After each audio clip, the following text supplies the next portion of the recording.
हर रोज एक नई कहानी देखने के लिए चैनल को सब्सक्राइब करें और बेल आइकन दबाना ना भूलें।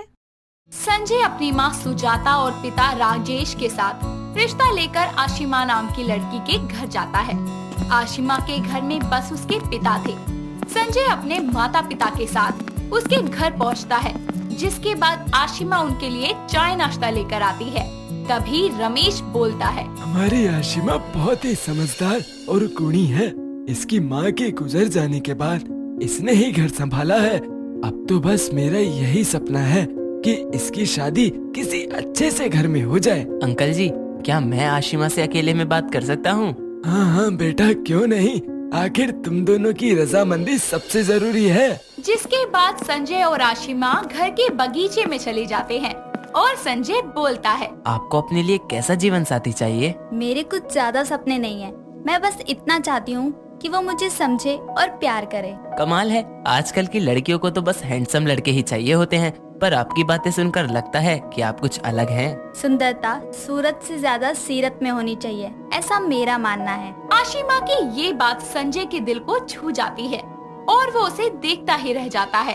थोड़ी देर बाद दोनों हॉल में आते हैं और फिर संजय कहता है, माँ, पापा, मुझे ये रिश्ता मंजूर है। संजय के मुंह से ये बात सुनकर सब एक दूसरे को मिठाई खिलाते हैं। थोड़ी देर बाद संजय अपने परिवार के साथ वहाँ से चला जाता है।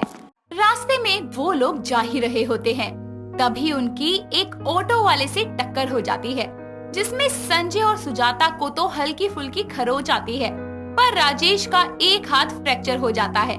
जिसके बाद वो जैसे तैसे घर पहुँचते हैं और फिर संजय डॉक्टर को बुलाता है। डॉक्टर राजेश के हाथ पर प्लास्टर चढ़ाकर चला जाता है। जिसके बाद सुजाता कहती है, हे मोरे कान्हा, अच्छा खासा बेटे का रिश्ता तय कर खुशी खुशी लौट रहे थे और ये सब हो गया। ऐसे ही एक दिन सुजाता घर की सफाई कर रही होती है और फर्श पर पानी गिरा होता है, जिस पर उसका ध्यान नहीं जाता। तभी उसके घर की डोरबेल बजती है और उसकी बहन शांति गांव से उनके घर आती है। ये देखकर सुजाता बोलती है, देर से ही सही पर आ गई तू। का करूँ जीजी, सोचा था अपने प्यारे लल्ला की शादी में महीने 2 महीने पहले आऊंगी, पर यहाँ तो अपने ही घर से फुर्सत न मिली। सबसे पहले तो मुझे लल्ला की दुल्हन की फोटो दिखा दो, ताकि मैं भी तो देख के तसल्ली कर लूँ। ओहो ठीक है, अभी तेरे लल्ला को बुला देती हूँ, उसके फोन में ही होगी फोटो। इतना कहने के बाद सुजाता संजय को आवाज लगाकर बुलाती है और संजय हॉल में आता है। जिसके बाद शांति को फोन में आशिमा की फोटो दिखाता है, जिसे देखकर शांति कहती है, वाह जीजी, बहू देखने में तो बहुत समझदार लगती है। शांति फोन में फोटो देखते हुए वहाँ से जाने लगती है। तभी वो उस पानी वाली जगह पर फिसलकर जोर से गिर जाती है, जिससे संजय का फोन भी गिरकर टूट जाता है। जिसके बाद शांति बोलती है, अरे जीजी, मेरी तो कमर ही टूट गई। अरे लल्ला, जरा मदद तो कर दे अपनी मौसी की। संजय और सुजाता शांति को उठाकर सोफे पर बिठा देते हैं। जिसके बाद शांति मुंह बनाकर बोलती है, आय हाय, इस मनहूस की फोटो देखने भर से ही मैं फिसल कर गिर गई। जब सामने से दर्शन होंगे तो ना जाने क्या ही होगा। कुछ भी बोलती है तू तो। अरे जीजी, आप जो कहो, पर मुझे तो आभास हो रहा है कुछ तो गड़बड़ है इस लड़की में। ऐसे ही दिन गुजरते हैं और शादी का दिन आ जाता है। आशिमा के घर में सारी तैयारियां हो गई थी और सब बहुत खुश थे। वहीं संजय भी दूल्हा बनकर अपने घर के दरवाजे पर खड़ा होकर घोड़ी का इंतजार कर रहा होता है, पर अभी तक घोड़ी वाला घोड़ी लेकर नहीं आता।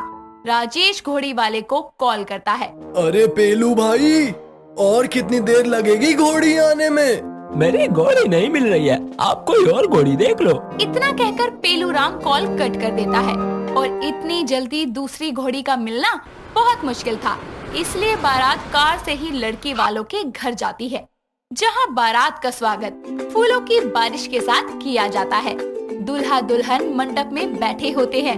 तभी रमेश पंडित को ना देखकर राजेश से बोलता है, भाई साहब, पंडित जी कहीं नजर नहीं आ रहे, आपके साथ नहीं आए क्या? वो पंडित जी की डेथ हो गई है। क्या? तुझे कैसे पता बेटा? मैंने रास्ते में उन्हें कॉल किया था, तब मुझे पता चला। हे भगवान, शादी कराने वाला पंडित ही दुनिया में नहीं रहा। ये तो बहुत बड़ा अपशगुन हो गया जीजी। ये सुनकर सुजाता बोलती है, सही कह रही है तो शांति, ये सब इस लड़की के कारण ही हो रहा है। जब से इसके घर से रिश्ता पक्का करके लौटे हैं, कुछ ना कुछ अशुभ हो रहा है। अरे मैं तो ये सोच के डर रही हूँ कि अभी तो शादी नहीं हुई तब ये सब हो गया। जब ये शादी करके घर आएगी तब ना जाने क्या क्या हो जाएगा। बहन जी, ये आप क्या कह रही हैं? पंडित जी नहीं रहे तो भला इसमें मेरी बेटी का क्या कसूर? हाँ भगवान, ये शादी के अच्छे मौके पर क्या अशुभ अशुभ की बातें किए जा रहे हो? बस बहुत चुप रह गई मैं, अब और नहीं। ये रिश्ता जब से तय हुआ है तब से ही अपशगुन हो रहे हैं। याद कीजिए उस दिन हमारी कार का एक्सीडेंट हो जाना, फिर शांति का आशिमा की फोटो देखते हुए गिर जाना, और आज तो घोड़ी का भाग जाना, और सबसे बड़ा अपशगुन तो शादी वाले पंडित का ही मर जाना है। क्या बोल रही हो जीजी, इतना कुछ हो गया? ये सब सुनकर तो मुझे यकीन हो गया कि ये लड़की सच में अपशगुनी है। अरे जीजा जी, रिश्ता जोड़ने से पहले कम से कम लड़की की कुंडली दिखवा लेते। ये सब सुनकर आशिमा की आंखों में आंसू आ जाते हैं और उसे यूं रोता देखकर राजेश बोलता है, बस करो शांति, ऐसा कुछ नहीं होता है। अगर पंडित नहीं है तो क्या शादी नहीं होगी? मैं अभी जाकर दूसरा पंडित बुला के लाता हूँ। इतना कहकर वो एक कॉल करता है और कुछ ही देर में पंडित जी आ जाते हैं। जिसके बाद शादी की रस्में शुरू करने के लिए पंडित जी हवन कुंड में लकड़ियां जलाते हैं, पर लकड़ियां नहीं जलती। ये देखकर सुजाता के सब्र का बांध टूट जाता है और वो बोलती है, ये लो एक और अपशगुन। अरे अब तो मान लीजिए आप लोग कि भगवान भी नहीं चाहते कि ये शादी हो, इसलिए अब ये शादी किसी भी हालत पर नहीं होगी। ऐसी अपशगुनी बहू नहीं चाहिए मुझे अपने घर में। ये सुनकर रमेश डर जाता है और फिर से आशिमा की आंखें नम हो जाती हैं। और ये सब देखकर संजय को गुस्सा आता है और वो बोलता है, बस करो माँ, ये फालतू की बकवास। आप बेकार ही इन सब बातों के लिए आशिमा को अपशगुनी ठहरा रही हो। मैं अब आपको सारी सच्चाई बताता हूँ। उस दिन हमारा एक्सीडेंट दूसरी कार के रॉन्ग साइड से आने के कारण हुआ, और मौसी उस दिन आशिमा की फोटो देखने से नहीं बल्कि आपके गिराए हुए पानी की वजह से गिरी थी। और पंडित बहुत बूढ़ा था जो कि दिल का दौरा पड़ने से मर गया। और रही बात इन लकड़ियों के ना जलने की, तो ये आप भी अच्छे से जानती हैं कि गीली लकड़ियाँ नहीं जलती। संजय बिल्कुल सही कह रहा है। और आशिमा बेटा, तुम डरो मत, ये शादी जरूर होगी। सच्चाई जानने के बाद सुजाता और शांति की बोलती बंद हो जाती है और फिर सारे रीति रिवाजों के साथ दोनों की शादी हो जाती है और आशिमा अपने ससुराल आ जाती है। तभी संजय को एक कॉल आता है, जिसके बाद वो खुशी से कहता है, माँ, इतने सालों से जो जमीन को लेकर केस चल रहा था वो हम जीत गए हैं। देखा आपने, आशिमा के कदम कितने शुभ हैं हमारे लिए। हाँ बेटा, तू सही कह रहा है। बहू मुझे माफ कर दे। अब मुझे समझ आ गया है कि शगुन और अपशगुन बस इंसान की घटिया सोच है और कुछ नहीं। इन सब बातों से ये साफ हो जाता है कि किसी अच्छे या बुरे हालातों के लिए किसी इंसान को जिम्मेदार मानना बिल्कुल ठीक नहीं है, क्योंकि शगुनी अपशगुनी तो सिर्फ एक सोच है, इंसान नहीं। फलक एक मॉडर्न लड़की थी जिसे हमेशा से ही शॉर्ट ड्रेसेस और मिनी स्कर्ट्स पहनना बहुत पसंद था। उसके पापा अभिनव और मम्मी राशि उसकी हर ख्वाहिश पूरी किया करते थे। वो जब भी ऐसे छोटे छोटे कपड़े पहनकर घर से बाहर जाती तो सारे लड़के उसके आगे पीछे मंडराया करते थे। लेकिन वो ऋषभ नाम के लड़के से बहुत प्यार करती थी और एक दिन उसे कहीं से पता चलता है कि ऋषभ उसे धोखा दे रहा है और दूसरी लड़की के साथ रिलेशनशिप में है। तो फलक उसे मिलने जाती है। ऋषभ, क्या है ये सब?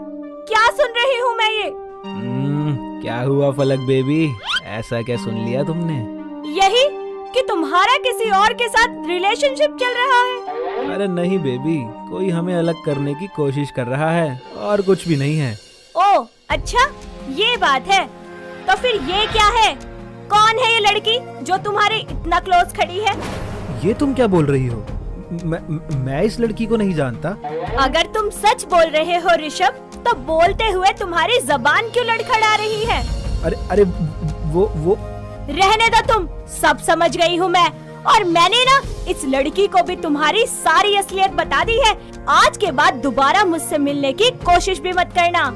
फलक का ऋषभ से रिश्ता टूट जाता है, जिसके बाद वो काफी ज्यादा अकेली हो जाती है और उसके माता पिता भी उसकी शादी के लिए चिंतित होते हैं कि तभी फलक के लिए अंशुल नाम के लड़के का रिश्ता आता है, जो कि बहुत ही गुड लुकिंग और सेंसिबल होता है। फलक जब उससे मिलती है तो अपनी पुरानी जिंदगी के बारे में उसे सब सच बता देती है।